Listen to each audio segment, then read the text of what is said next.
ماموں یونس 4 بہن بھائیوں میں سب سے بڑے تھے۔ انہوں نے میٹرک تک تعلیم حاصل کر رکھی تھی، جبکہ باقی بہن بھائی ان پڑھ تھے۔ گاؤں کے لوگ ماموں کو چودھری کہتے تھے۔ علاقے میں بھی ان کا کافی اثر و رسوخ تھا اور ناظم سے ان کی دوستی بھی تھی۔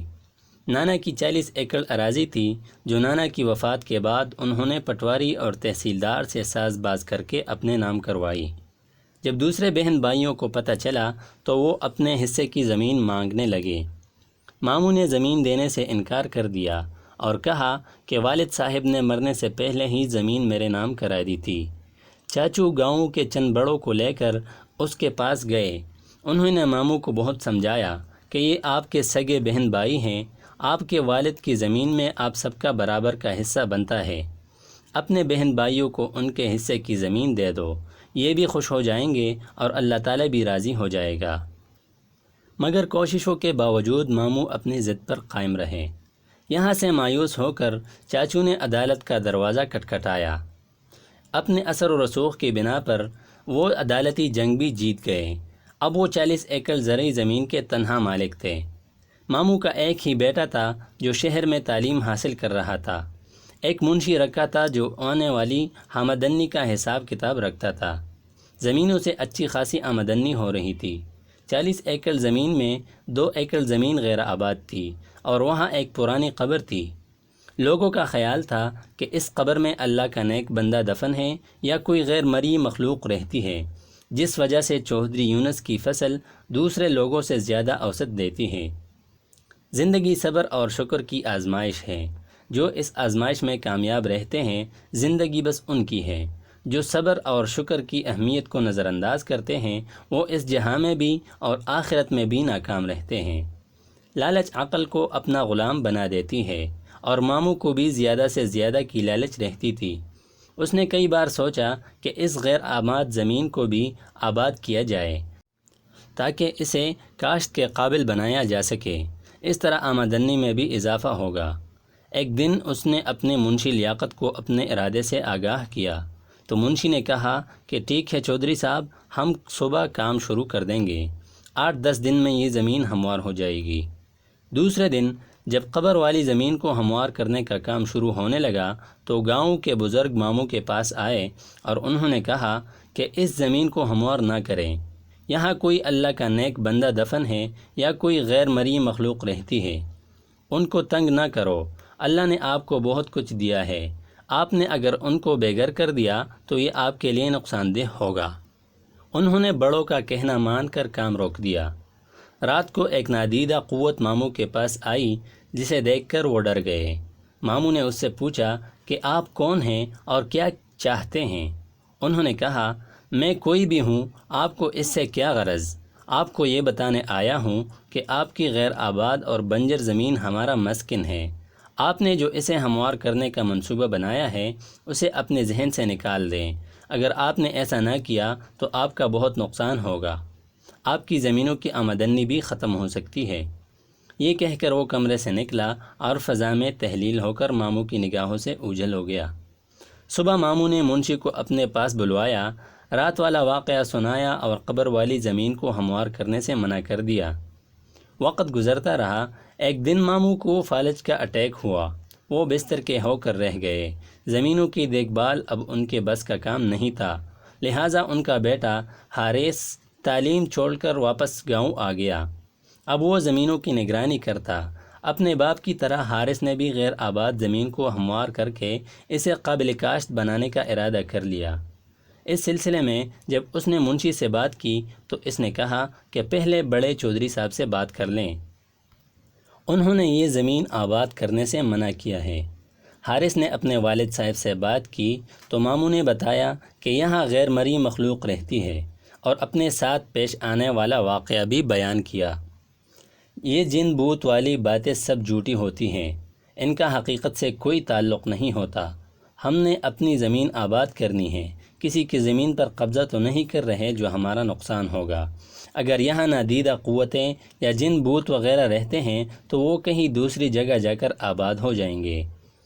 حارث نے یہ کہا۔ حارث کی باتیں سن کر ماموں پریشان ہو گئے۔ انہوں نے اپنے بیٹے کو بہت سمجھایا مگر وہ نہ سمجھا۔ منشی نے بھی اس کا حوصلہ بڑھایا۔ پھر جیسے ہی ٹریکٹروں نے کام شروع کیا تو مغرب کی طرف سے کالی گھٹا اٹھی۔ دیکھتے ہی دیکھتے اس نے پورے گاؤں کو اپنی لپیٹ میں لے لیا۔ ہر طرف گرد و غبار اور اندھیرا چھانے لگا۔ اس طوفان سے صرف مسجد محفوظ تھی۔ پھر قبر والی جگہ پر زوردار دھماکہ ہوا۔ کام کرنے والے ٹریکٹر قلع بازی کھاتے خشک پتوں کی طرح دور جا گرے، اور یہی حال ڈرائیوروں اور کام کرنے والے مزدوروں کا بھی تھا۔ اچانک ایک خوفناک آواز سنائی دی، ہم آج کسی کو نہیں چھوڑیں گے، ہم تمہارا نام و نشان مٹا دیں گے، تم نے ہمارا آرام و سکون برباد کیا، ہمارے بچوں کو مارا، ہم تمہاری نسل کو مار ڈالیں گے۔ یہ آوازیں اس قدر خوفناک اور کرخت تھیں کہ ہر ذی روح کو خوف آنے لگا۔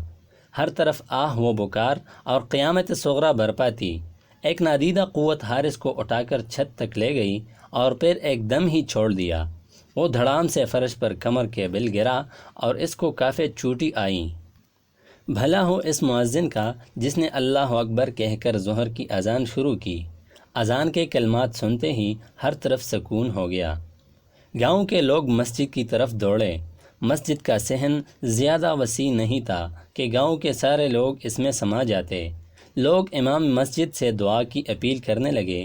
امام مسجد نے دعا کرائی، اے مخلوق خدا، ان غریب لوگوں کا تو کوئی قصور نہیں، یہ چودھری کے ہاں مزدوری کر کے اپنا اور بچوں کا پیٹ پالتے ہیں۔ آج بھی یہ لوگ وہاں مزدوری کرنے گئے تھے۔ یہ لوگ آپ کی بستی سے بے خبر تھے۔ انجانے میں جو غلطی کر بیٹھے ہیں اس غلطی کی معافی چاہتے ہیں۔ ہو سکے تو چودھری صاحب کو بھی معاف کر دیں۔ یہ سب شرمندہ ہیں، آئندہ کبھی آپ کی بستی کی طرف نہیں جائیں گے۔ پھر اچانک سفید لباس پہنے ایک بزرگ سامنے آئے اور کہنے لگے، اے آدم کی اولاد، ہم بھی آپ کی طرح خدائے بزرگ و برتر کی پیداوار ہیں۔ ہم اپنے آپ میں گم رہنے والی مخلوق ہیں۔ ہم بے وجہ کسی کو پریشان نہیں کرتے اور نہ ہی ہم نے کبھی آپ کا برا سوچا ہے۔ اگر ہم نے کسی کے ساتھ برا سلوک کیا تو وہ سامنے آئے، ہم سزا بھگتنے کو تیار ہیں۔ اپنے گریبانوں میں جھانکو، آپ کا دین تو اسلام ہے، وہ تو امن و شانتی کا درس دیتا ہے اور بردباری اور تحمل اس کے اصول ہیں۔ صراط مستقیم اس کی راہ ہے اور سچائی اور انصاف جذبہ ایمان ہے۔ چودھری یونس اور اس کے بیٹے کا کردار سب کے سامنے ہے۔ لالچ کی ہوس نے ان کو انسان سے حیوان بنا دیا ہے۔ جھوٹی شان و شوکت بڑھانے کے لیے انہوں نے اپنوں کا حق مارا ہے، بہن بھائیوں کی زندگی عذاب بنا دی۔ جاؤ، ہم نے تمہیں معاف کیا، پھر کبھی بھول کر بھی ہماری بستی کی طرف مت آنا۔ دوبارہ غلطی کی تو ہم معاف نہیں کریں گے۔ یاد رکھو، اس وقت ہم خوف خدا سے آپ لوگوں کو معاف کر رہے ہیں، مگر چودھری یونس اور اس کے بیٹے کو کبھی معاف نہیں کریں گے۔ ان کو ہم تڑپا تڑپا کر مار دیں گے اور ہم ان کو ضرور سبق سکھائیں گے۔ انہوں نے اپنوں کے ارمانوں کا خون کیا ہے اور ہماری بستی کو گرایا ہے۔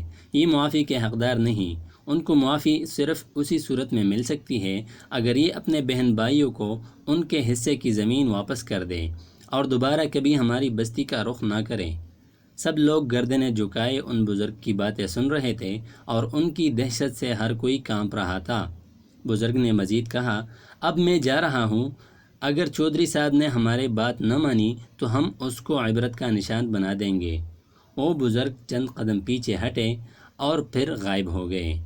امام مسجد نے لوگوں کو مخاطب کیا اور کہا کہ ہم سے غلطی ہو گئی ہے، اس غلطی کے ازالے کے لیے ہمیں دوبارہ اسی مخلوق کی منت سماجت اور قبر والی جگہ پر خیرات کرنا ہوگی۔ ہمیں ہر حال میں اس مخلوق کو راضی کرنا ہوگا۔ اگر ہم نے ایسا نہ کیا تو پورا گاؤں راکھ کا ڈھیر بن جائے گا۔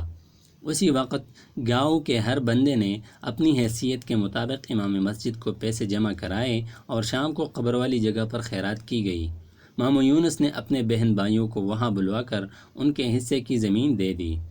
گاؤں کی رونق پھر سے بحال ہونے لگی، لیکن ماموں کی حالت پہلے سے زیادہ خراب ہو چکی تھی۔ ایسا محسوس ہو رہا تھا کہ ماموں کا آخری وقت قریب آ چکا ہے۔ گاؤں کے بڑے عیادت کے لیے آتے تو وہ مشورہ دیتے، چودھری صاحب، اپنے بہن بھائیوں کو راضی کر لو، ان سے معافی مانگ لو۔ بڑوں کی بات مان کر ماموں نے بہن بھائیوں کو اپنے پاس بلوایا، اپنے کیے کی معافی مانگی۔ سب بہن بھائیوں نے اسے معاف کر دیا۔ ایک بار پھر جنات کی بستی میں خیرات بانٹی گئی۔ لوگ خیرات کے چاول کھا رہے تھے کہ ایک لمحے کے لیے سب کچھ روشن ہو گیا۔ امام مسجد نے کہا، جنہوں نے دل سے چودھری صاحب کو معاف کر دیا ہے۔ دوسرے دن حارث نے اپنے والد کو شہر کے ایک ہسپتال میں داخل کروا دیا۔ اب وہ آہستہ آہستہ تندرست ہونے لگے۔ 1 ماہ میں ہسپتال میں رہنے کے بعد وہ گھر آ گئے۔ ماموں اب مکمل طور پر صحت یاب ہو چکے تھے۔